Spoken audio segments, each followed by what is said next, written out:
ನಮಸ್ಕಾರ. ನಾನು ಡಾಕ್ಟರ್ ರಾಶಿ ಎಂ.ಆರ್. ಮಂಗಳೂರು ವಿಶ್ವವಿದ್ಯಾನಿಲಯದ BA ಐಚ್ಛಿಕ ಕನ್ನಡ ತೃತೀಯ ಚಾತುರ್ಮಾಸ ಸೆಷನ್ 48ಕ್ಕೆ ಸಂಬಂಧಿಸಿದಂತೆ ಇಂದಿನ ವಿಡಿಯೋ ತರಗತಿ. ಸೆಷನ್ 46-47ರಲ್ಲಿ ನಾವು ವಚನ ಸಾಹಿತ್ಯಕ್ಕೆ ಪೂರಕವಾದಂತಹ ವಿಚಾರಗಳನ್ನು ತಿಳ್ಕೊಂಡಿದ್ವಿ. ಸೆಷನ್ 48ರಲ್ಲಿ ವಚನ ಸಾಹಿತ್ಯ ಮತ್ತು ಕನ್ನಡದ ಇತರ ಪ್ರಕಾರಗಳು ಎನ್ನುವಂಥ ವಿಷಯವನ್ನು ಕುರಿತು ಚರ್ಚಿಸೋಣ.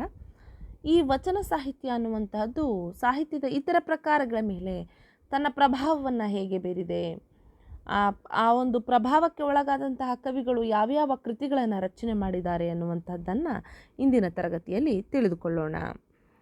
ಈ ವಚನ ಸಾಹಿತ್ಯ ಅನ್ನುವಂತಹದ್ದು ರಗಳೆ, ಷಟ್ಪದಿ, ಹೊಸಗನ್ನಡದ ಕೃತಿಗಳ ಮೇಲೆ ತನ್ನ ಪ್ರಭಾವವನ್ನು ಬೀರಿದೆ. ಹರಿಹರ ಪ್ರಭುದೇವರ ರಗಳೆಯನ್ನು, ಬಸವರಾಜದೇವರ ರಗಳೆಯನ್ನು ಬರೀತಾನೆ.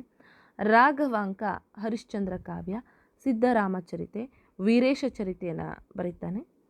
ಭೀಮಕವಿ ಬಸವಪುರಾಣ, ಚಾಮರಸ ಪ್ರಭುಲಿಂಗ ಲೀಲೆಯನ್ನು, ಮರಿರಾಚ ವಟ್ಟೇಶ ಪ್ರಭು ನಟನಾ ತಾರಾವಳಿ ಎನ್ನುವಂಥ ಕೃತಿಯನ್ನು, ಮಗ್ಗೆಯ ಮಾಯಿ ದೇವ ಪ್ರಭುಗೀತಿ ಎನ್ನುವಂಥ ಕೃತಿಯನ್ನು, ಹಾಗೆ ಜಾನಪದದಲ್ಲೂ ಕೂಡ ಈ ವಚನಕಾರರನ್ನ ಕುರಿತು ಹಲವಾರು ಕಾಲ್ಪನಿಕ ಕಥೆಗಳು, ಗೀತೆಗಳು ಹುಟ್ಟುಕೊಂಡಿದ್ದಾವೆ.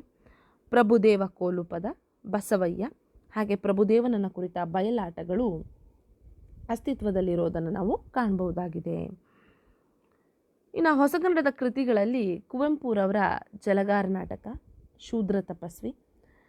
ಈ ಜಲಗಾರ ನಾಟಕದ ಬಗ್ಗೆ ಒಂದಷ್ಟು ಅಂಶಗಳನ್ನು ಹೇಳೋದಾದರೆ, ಶಿವನನ್ನು ಕಾಣೋದಕ್ಕೆ ಹಂಬಲಿಸುವಂತಹ ಜಲಗಾರ ಕಾಯಕದ ಮಹತ್ವ ಏನು, ಈ ವಚನಕಾರರ ಪರಿಕಲ್ಪನೆಗಳೇನಿದ್ವು, ಆ ಒಂದು ಜಾತಿಯ ನಿರಾಕರಣೆ ಆಗಿರ್ಬೋದು, ಒಂದು ಸತ್ಯದ ಪ್ರತಿಪಾದನೆ ಆಗಿರ್ಬೋದು, ಕಾಯಕದ ಮಹತ್ವ ಆಗಿರ್ಬೋದು, ಇವೆಲ್ಲವುಗಳ ಒಂದು ಪ್ರಭಾವ ಈ ಜಲಗಾರ ನಾಟಕದಲ್ಲಿ ನಮಗೆ ಕಾಣಿಸುತ್ತೆ.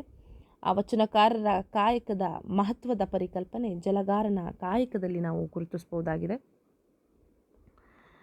ಆ ಶಿವನನ್ನು ಕಾಣೋದಕ್ಕೆ ಜಾತಿ ಅಡ್ಡಿಯಾದಾಗ ಆ ಶಿವನೇ ಸ್ವತಃ ಪ್ರತ್ಯಕ್ಷನಾಗುವಂತಹದ್ದು ಮತ್ತು ಕೆಳಜಾತಿಗೆ ಸೇರಿದಂತಹ ಜಲಗಾರನನ್ನು ಅಪ್ಪಿಕೊಳ್ಳುವುದರೊಂದಿಗೆ ನಾಟಕ ಸುಖಾಂತವಾಗಿ ಮುಗಿಯುತ್ತೆ. ಇದು ಕೂಡ ವಚನಕಾರರ ಒಂದು ಪರಿಕಲ್ಪನೆಗಳ ಒಂದು ಪ್ರಭಾವಕ್ಕೆ ಒಳಗಾಗಿ ರಚಿತವಾದಂತಹ ನಾಟಕ ಅಂತ ಹೇಳಿ ಗುರುತಿಸ್ಬೋದು. ಗಿರೀಶ್ ಕಾರ್ನಾಡರ ತಲೆದಂಡ ನಾಟಕ, ಹಾಗೆ ಹೊಸಗನ್ನಡದ ಸಾಹಿತ್ಯದ ಕವನ, ಕತೆ, ನಾಟಕ, ಕಾದಂಬರಿ ಇತರ ಪ್ರಕಾರಗಳ ಮೇಲೆ ವಚನ ಸಾಹಿತ್ಯ ತನ್ನದೇ ಆದಂಥ ಪ್ರಭಾವವನ್ನು ಬೀರಿದೆ. ಇನ್ನು ಷಟ್ಪದಿ, ರಗಳೆ, ಸಾಂಗತ್ಯ, ಚಂಪು ಇತರ ಪ್ರಕಾರಗಳಲ್ಲೂ ಕೂಡ ವಚನ ಸಾಹಿತ್ಯದ ಪ್ರಭಾವಕ್ಕೆ ಒಳಗಾಗಿ ಕವಿಗಳು ಕೃತಿ ರಚನೆಯನ್ನು ಮಾಡಿದ್ದಾರೆ. ವಚನ ಸಾಹಿತ್ಯದ ಉತ್ತರಾಧಿಕಾರಿ ಅಂತಾನೆ ಹೇಳ್ಬೋದು ನಮ್ಮ ಹರಿಹರನನ್ನು. ರಗಳೆಯ ಕವಿ ಅಂತ ಹೇಳಿ ಪ್ರಸಿದ್ಧ ಆದರೂ ಕೂಡ ಚಂಪು ಕೃತಿಗಳನ್ನು ಕೂಡ ಬರೀತಾನೆ.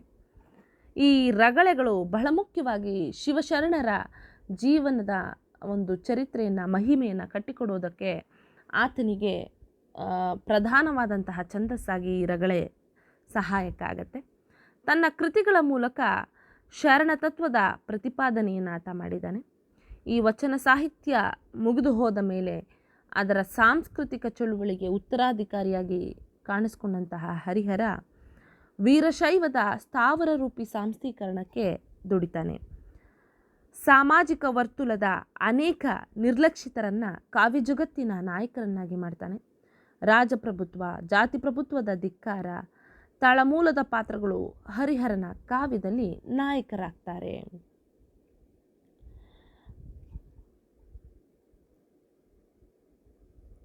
ಆತ ಹೇಳ್ತಾನೆ, ಮನುಜರ ಮೇಲೆ, ಸಾವವರ ಮೇಲೆ, ಕನಿಷ್ಠರ ಮೇಲೆ ನಾನು ಕಾವ್ಯವನ್ನು ಬರೆಯೋದಿಲ್ಲ ಅಂತ ಹೇಳಿ ತನ್ನನ್ನು ತಾನೇ ಸ್ವನಿಷೇಧ ಪಡಿಸ್ಕೊಂಡಂತಹ ಹರಿಹರನಿಗೆ ಒಂದು ಪಂಥದ ಹಿನ್ನೆಲೆ ಇದೆ.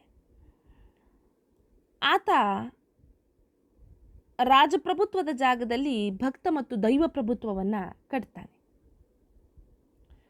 ಈತನನ್ನು ಕ್ರಾಂತಿಕಾರಿ ಕವಿ ಅಂತಾನು ಹೇಳಿ ಸಂಬೋಧಿಸಲಾಗುತ್ತೆ.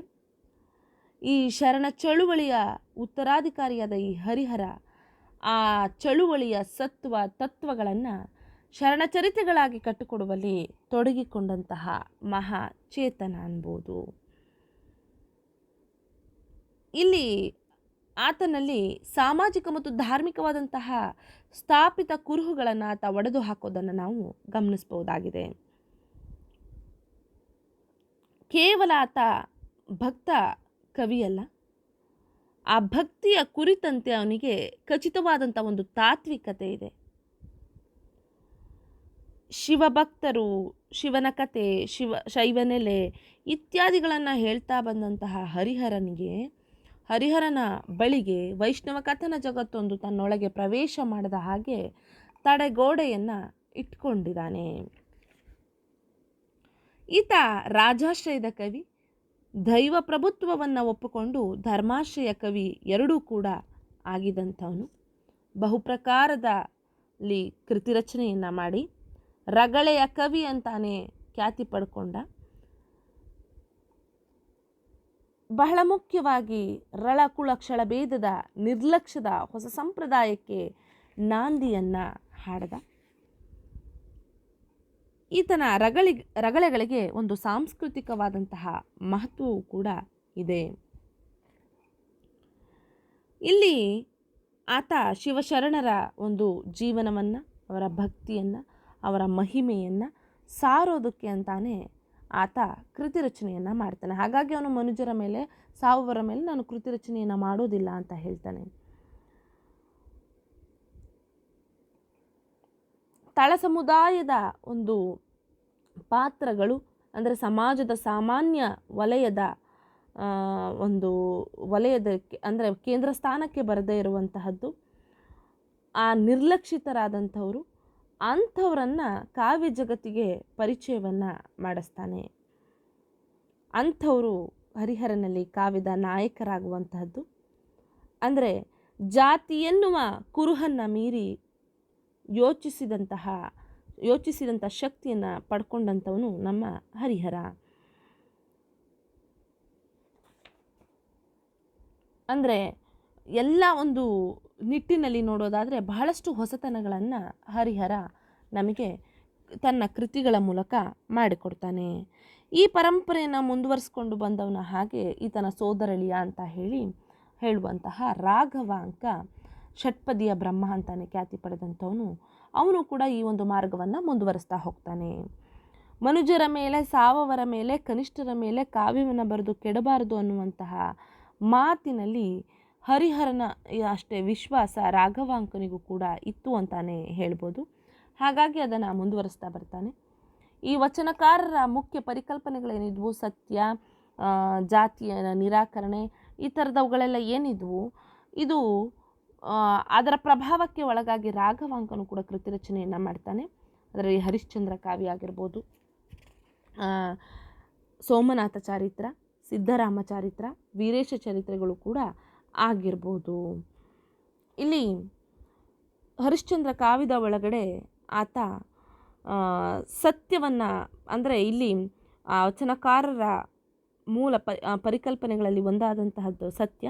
ಆ ಸತ್ಯದ ಪ್ರತಿಪಾದನೆಗಾಗಿ ಈ ಒಂದು ಕೃತಿ ಬಹಳ ಮುಖ್ಯ ಸ್ಥಾನವನ್ನು ಪಡ್ಕೊಂಡಿದೆ. ಆ ಕೃತಿಯ ಒಳಗಡೆ ಒಂದು ಕಡೆ ಬರುತ್ತೆ, ಅತಿ ಹುಸಿವ ಯತಿ ಹೊಲೆಯ ಹುಸಿಯದಿಹ ಹೊಲೆಯನ್ನುತ್ತ ಯತಿವರೆಯನು ಎಂಬ ದಾರ್ಶನಿಕ ಸತ್ಯಕ್ಕಾಗಿ, ಸತ್ಯವೇ ದೇವರು ಅನ್ನುವ ದಾರ್ಶನಿಕತೆಗಾಗಿ ಬದುಕನ್ನೇ ಮೀಸಲಿಟ್ಟವನು ರಾಘವಾಂಕ. ಈ ಹರಿಶ್ಚಂದ್ರ ಕಥೆಯ ಮುಖ್ಯ ವಸ್ತು ಸತ್ಯ. ಇನ್ನೊಂದರ್ಥದಲ್ಲಿ ಇಲ್ಲಿ ವ್ಯಕ್ತಿಗಿಂತ ವಿಚಾರವೇ ಮುಖ್ಯ. ಅಂದರೆ ಸತ್ಯವನ್ನು ಸಜೀವವಾಗಿ ತೋರಿದಂತಹ ಕೃತಿ ಇದಾಗಿದೆ. ಬರೀ ಸತ್ಯ ಅಂದರೆ ವಿಭಿನ್ನ ದೃಷ್ಟಿಕೋನದಲ್ಲಿ ಇಲ್ಲಿ ನೋಡ್ಬೋದು. ಒಂದು ಅರಸೊತ್ತಿಗೆಯ ಸತ್ಯ, ಯಾಕೆಂದರೆ ಸತ್ಯವಂತನಾದ ಹೊಲೆಯನಿಗಿಂತ ಸತ್ಯವಂತನಾದ ಕುಲೀನ ಅರಸನೇ ರಾಘವಾಂಕನಿಗೆ ಶ್ರೇಷ್ಠನಾಗಿ ಕಂಡಿರುವಂತಹದ್ದು. ಹಾಗಾಗಿ ಬಹಳ ಮುಖ್ಯ ಅಂತ ಹೇಳಿ ಅನಿಸುತ್ತೆ. ಇಲ್ಲಿ ಸತ್ಯದ ವಿಜಯ ಆಗತ್ತೆ. ಹರಿಶ್ಚಂದ್ರ ಪಡೆಯುವಂತಹ ವಿಜಯ ಏನಿದೆ, ಆ ಮೂಲಕ ಸತ್ಯದ ವಿಜಯವೂ ಕೂಡ ಆಗತ್ತೆ. ಇಲ್ಲಿ ಕುಲಸಂಕರಕ್ಕೆ, ಜಾತಿ ಸಂಕರಕ್ಕೆ ತನ್ನ ಸಮ್ಮತಿಯನ್ನು ವ್ಯಕ್ತಪಡಿಸಿದಂತಹ ಹರಿಶ್ಚಂದ್ರ ಕುಲನಿಷ್ಠೆಗೆ ಒಳಗಾಗಿದ್ದಾನೆ. ಈ ಕುಲಸಂಕರವನ್ನು ಒತ್ತಾಯಿಸುವಂತಹ ವಿಶ್ವಾಮಿತ್ರನ ಜೊತೆಗೆ ಸಂಘರ್ಷ ನಡೀತಾ ಇದೆ. ಆ ಸಂಘರ್ಷದಲ್ಲಿ, ಆ ಹೋರಾಟದಲ್ಲಿ ಕೊನೆಗೆ ವಿಜಯಿಯಾಗುವಂಥದ್ದು ಹರಿಶ್ಚಂದ್ರ. ಆತ ನಂಬಿರುವಂತಹ ಸತ್ಯ ಇದು ಅನ್ನುವಂತಹ ಹಾಗಾಗಿ ಈ ಒಂದು ಸಾಂಪ್ರದಾಯಿಕ ಧ್ವನಿ ಕಾವ್ಯದ ಒಳಗಡೆ ಇದೆ ಅನ್ನುವಂಥದ್ದು ವಿದ್ವಾಂಸರ ವಾದ ಆಗಿದೆ. ಇನ್ನು ಈತನ ಇನ್ನಿತರ ಕೃತಿಗಳಾದ ಸೋಮನಾಥ ಚಾರಿತ್ರ, ಸಿದ್ಧರಾಮ ಚಾರಿತ್ರ, ವೀರೇಶ ಚಾರಿತ್ರಗಳು ಕೂಡ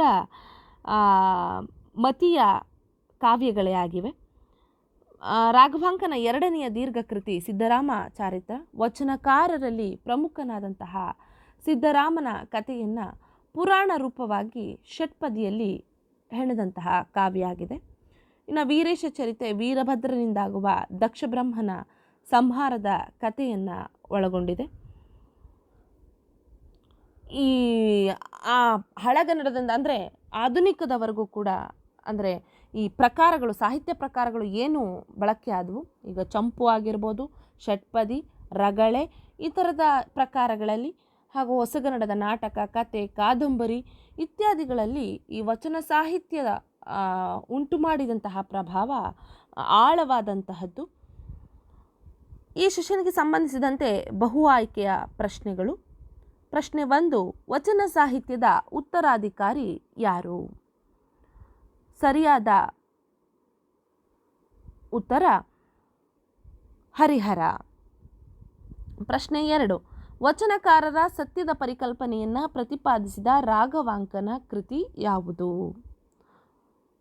ಸರಿಯಾದ ಉತ್ತರ ಹರಿಶ್ಚಂದ್ರ ಕಾವ್ಯ. ಪ್ರಶ್ನೆ 3, ಈ ಕೆಳಗಿನವುಗಳಲ್ಲಿ ಭೀಮಕವಿಯ ಕೃತಿ ಯಾವುದು? ಸರಿಯಾದ ಉತ್ತರ ಬಸವ ಪುರಾಣ. ಪ್ರಶ್ನೆ 4, ಜಲಗಾರ ಇದು ಯಾರ ಕೃತಿಯಾಗಿದೆ? ಸರಿಯಾದ ಉತ್ತರ ಕುವೆಂಪು.